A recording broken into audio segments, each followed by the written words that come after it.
Hi, welcome back to my YouTube channel. എൻ്റെ ചാനലിലെ പുതിയൊരു വീഡിയോയിലേക്ക് എല്ലാവർക്കും സ്വാഗതം. അപ്പോൾ ഞാനിന്നൊരു നാടൻ കറിയുടെ റെസിപ്പി ആയിട്ടാട്ടോ വന്നേക്കുന്നത്. അതിന് വേണ്ടുന്ന സാധനങ്ങൾ: കുമ്പളങ്ങ അതാ ഇങ്ങനെ സ്ക്വയറിൽ അരിഞ്ഞ് വെച്ചിട്ടുണ്ട്, പടവലങ്ങ, ഒരു പച്ചമുളകാണ് കേട്ടോ ഞാൻ എടുത്തിരിക്കുന്നത്. ഇവിടെ എരിവ് പറ്റില്ല, അതുകൊണ്ട്. പിന്നെ നമുക്കതിലേക്ക് വേണ്ടുന്നത് ഇതാ പരിപ്പാണ്, പരിപ്പ്. അപ്പോൾ പരിപ്പ്, കുമ്പളങ്ങ, പടവലങ്ങ കറിയാണ് കേട്ടോ ഞാൻ ഉണ്ടാക്കുന്നത്. അപ്പോൾ നമുക്കത് അതിലേക്ക് തേങ്ങ ആവശ്യമാണ്. അപ്പോൾ അത്രയും തേങ്ങ ഞാൻ എടുത്തിട്ടുണ്ട്. ഒരു കഷ്ണം ഉള്ളി എടുത്തിട്ടുണ്ട് കേട്ടോ. അപ്പോൾ ഇത് നന്നായിട്ട് നമുക്ക് അരച്ചെടുത്ത് വയ്ക്കാം. ഞാൻ ഈ കറി അങ്ങനെ ഇവിടെ ഉണ്ടാക്കാറില്ല, പക്ഷേ ഉണ്ടാക്കിയപ്പോൾ ഇവിടെ മക്കൾക്കാണെങ്കിലും ഹസ്ബൻഡിനാണെങ്കിലും ഭയങ്കരമായിട്ട് ഇഷ്ടപ്പെട്ടു.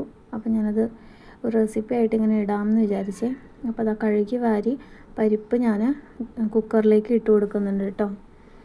അപ്പോൾ വെള്ളമൊക്കെ ഒഴിച്ച് വേവിക്കാനായിട്ട് വെക്കാം നമുക്ക്. അപ്പോൾ നമ്മുടെ പരിപ്പൊക്കെ ഇവിടെ വെന്ത് നല്ല ഇതായിട്ട് വന്നിട്ടുണ്ട്. ഇനി നമുക്കതിലേക്ക് കഷ്ണങ്ങൾ ഇട്ട് കൊടുക്കാം. ഞാൻ കുമ്പളങ്ങ, പടവലങ്ങ, പച്ചമുളക് ചേർത്ത് കൊടുക്കുവാണ് കേട്ടോ. ഞാനൊരു പച്ചമുളക് ചേർക്കാൻ കാരണം ഇവിടെ എരിവ് കഴിക്കാൻ ഭയങ്കര ബുദ്ധിമുട്ടുള്ള ആളുകളാണ്.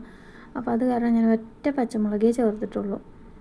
അപ്പോൾ നമുക്കിതിലേക്ക് പൊടികൾ ഇട്ട് കൊടുക്കാം. മഞ്ഞൾപ്പൊടിയാണ് ഇട്ട് കൊടുക്കുന്നത്, 1/4 സ്പൂൺ മഞ്ഞൾപ്പൊടി, ഒരു സ്പൂണിനോളം മുളക് പൊടിയും ചേർത്ത് കൊടുക്കുന്നുണ്ട് കേട്ടോ. ഇത് നല്ല എരിവുള്ള മുളക് പൊടിയാണ്, അതുകൊണ്ട് തന്നെ ഞാൻ കുറച്ചാണ് ചേർത്തിട്ടുള്ളൂ. അപ്പോൾ ഇനി നമുക്ക് ഉപ്പ് ചേർത്ത് കൊടുക്കാം. 1 സ്പൂൺ ഉപ്പ് കൂടി ചേർത്ത് കൊടുക്കുന്നുണ്ട്.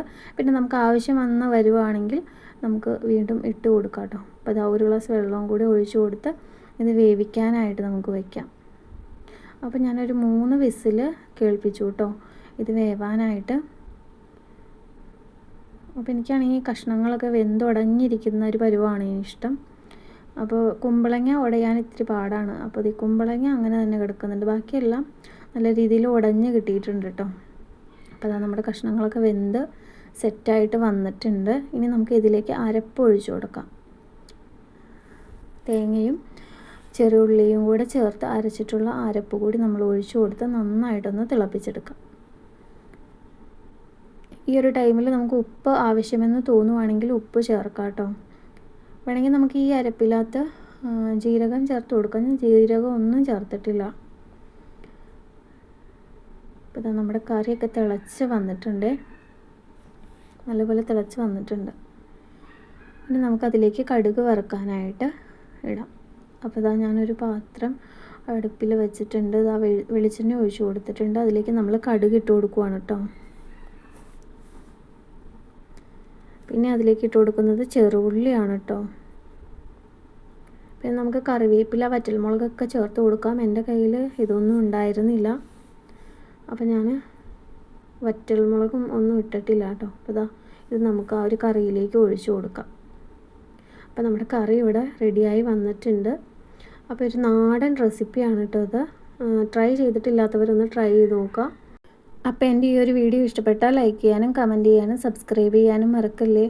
അപ്പോൾ ബെല്ലൈക്കൺ കൂടി എനേബിൾ ചെയ്ത് വെച്ചോളൂ. അപ്പോൾ ഞാനിടുന്ന വീഡിയോയുടെ നോട്ടിഫിക്കേഷൻ നിങ്ങൾക്ക് കിട്ടുന്നതായിരിക്കും. അപ്പോൾ എൻ്റെ ഈ ഒരു റെസിപ്പി വീഡിയോ ഇത്രയേ ഉള്ളൂ. Thanks for watching.